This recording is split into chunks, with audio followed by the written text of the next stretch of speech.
Avec Île-de-France Mobilité, on a prévu un plan d'1,8 milliard pour convertir tous les bus et tous les centres-bus au biogaz et à l'électrique. Alors pourquoi c'est important? Parce que les 3/4 de nos émissions, c'est les bus. Et donc on a mis en place un plan très structuré et notre mission s'inscrit complètement dans la stratégie bas carbone du gouvernement.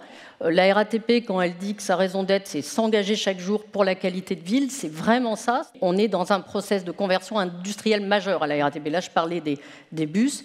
Dans les faits, les matériels roulants, 60% vont être changés d'ici 2035 grâce au plan qu'on a avec Île-de-France Mobilité. Ce qu'attendent nos clients, c'est évidemment avoir un train à l'heure, ou un métro, ou un RER, ou un tram, ou un bus, mais c'est aussi toute la notion de service qui va avec, d'où le fait qu'on a travaillé sur nos outils digitaux, et notamment sur l'appli qu'on a complètement révolutionné et refaite, Bonjour RATP.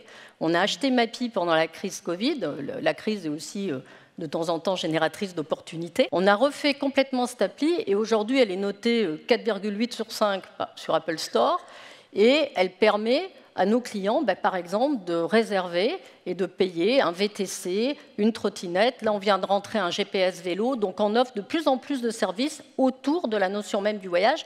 Et ce qu'on veut, c'est faire du porte-à-porte, fluide pour nos clients, et ça passe par des outils digitaux. La RATP est une entreprise de services publics performante, et elle arrive maintenant à faire la démonstration et à devenir aussi attractive. Alors, on s'ouvre sur notre écosystème, c'est le propre de vouloir être un partenaire préférentiel des villes. Et je crois qu'on a démontré notre capacité à aller sur des chemins où on ne nous attendait pas, quand on a gagné, et on en remercie évidemment la SGP de la compétition, par exemple, pour gagner le haut débit du Grand Paris.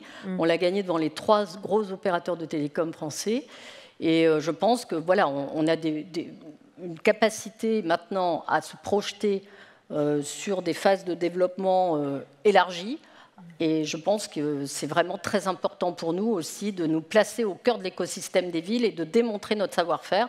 On est un gestionnaire d'infrastructure, on est un opérateur de transport, on sait faire de la connectivité, on sait faire des projets immobiliers qui font de... Voilà, tout ça...